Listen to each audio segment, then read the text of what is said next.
Here I am next to my 215,000 mile BMW 325ci.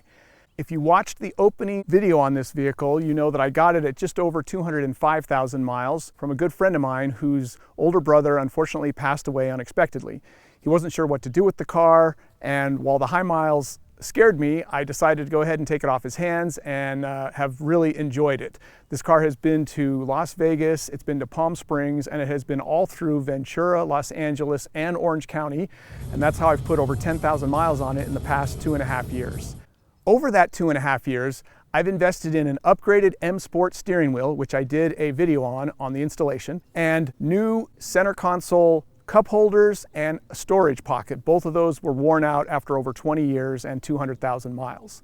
That cost me about $500. The wheel itself cost me about $450. The cup holder and storage pocket insert were very cheap. They were like $15 or $20 each. So that was about $500 worth of investment that I put into the vehicle. Then after that, I realized I had to do a repair on the wind blocker mount in the passenger side because it had broken. And to get it fixed, I had to pull that interior panel and put in a new kind of like insert ring that had broken. Thankfully, those were available. I think those were like $30 or $40. It was pretty cheap. This video is going to talk about the replacement tires that I put on the vehicle, as well as some investment in suspension pieces when I realized they were worn out and I really wanted to take full advantage of the driving dynamics that these cars offer. Now, when I went to the local tire store here that I really respect and asked them about replacement tires, they gave me a range of options. The most expensive, of course, being Michelin Pilot 4S performance tires. And those were substantially more expensive than any of the other tires that were offered to me, but both the guys at the shop and I knew that they would also make the most fun and take the most advantage of this vehicle. So that's what I went with. I splurged $232 per tire to have those put on. They also did the inner and outer tie rods and control arm bushings for the front of the vehicle. Those are also known wear points on these vehicles, especially after 200,000+ miles. Plus they had to do, of course, valve stems and balancing for about $2,200. And if you combine that with the give or take $600 I've spent on the vehicle in other areas like the upgraded M Sport wheel and some of the other parts I've installed, I'm into this vehicle for about $3,000. A lot of people would say $3,000 spent on a 200,000+ mile car seems foolish. But if you know how well these vehicles drive and what they offer, you might think that that was a tiny investment in a great car. You probably know where I land on that spectrum of thinking. So that's what I've done to the car so far. And again, at roughly $3,000 in, I'm thrilled with how this thing drives. And what I did to take full advantage of that was I took it on a driving kind of fun trip. I met one of my friends. He's got a 2019 BMW M2. And I really consider what was first the 1 Series and then the 2 Series.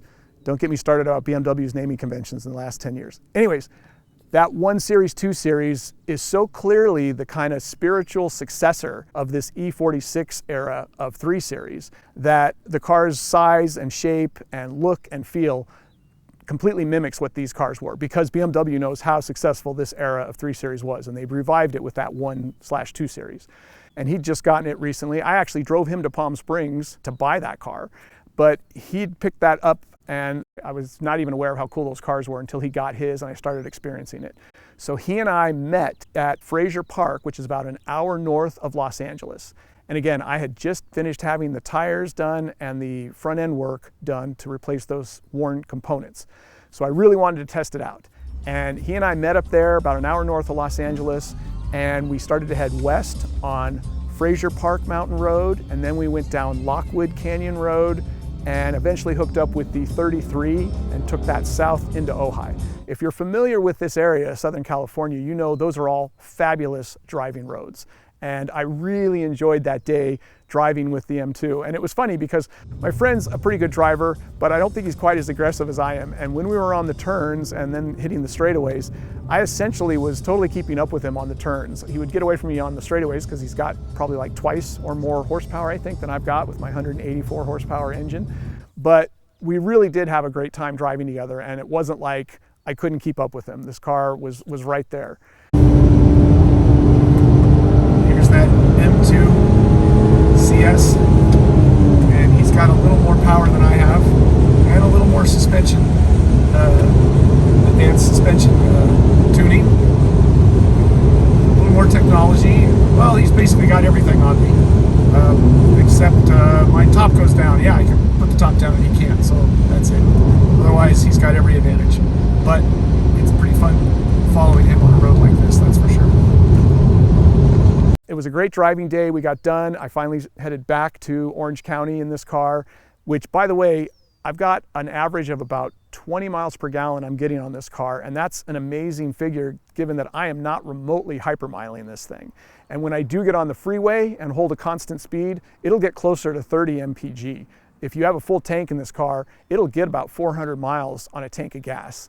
And that's really, again, pretty amazing given the age of the car and how many miles are on it and how well it still runs and performs. So I'm thrilled with the car. 2.5 years, 10,000 miles. It's over 215,000 total miles on the car. It looks good. It's holding up extremely well. There are two areas that I still need to fix on this vehicle. First, it's got that problem with the loose convertible top liner by the C-pillars. And that's common on these cars. I know, I see that where the strings break and they get all loose. And sure enough, this one's suffering from that. So I'm gonna have to get that fixed at some point, and I'm looking into it. The other thing is, this thing has had forever a idle problem, a low kind of RPM idle issue that I think could be related to the idle valve or the Vanos system. I'm not sure. I've heard different things. I've heard someone say it might even be the clutch defeat valve. But when you pull it off idle and then you let off the throttle, it drops down to below 500 RPM for a second, then kind of bounces back up to about 600 or 700 RPM. And when you're trying to pull away from a dead stop, it can be really tricky because you're getting this unstable, variable RPM before you engage the clutch on the 5-speed, and you can almost stall it if you're not careful. So I have to really watch it when I'm driving the car at low speeds, especially backing up a steep hill to make sure that the engine doesn't stall.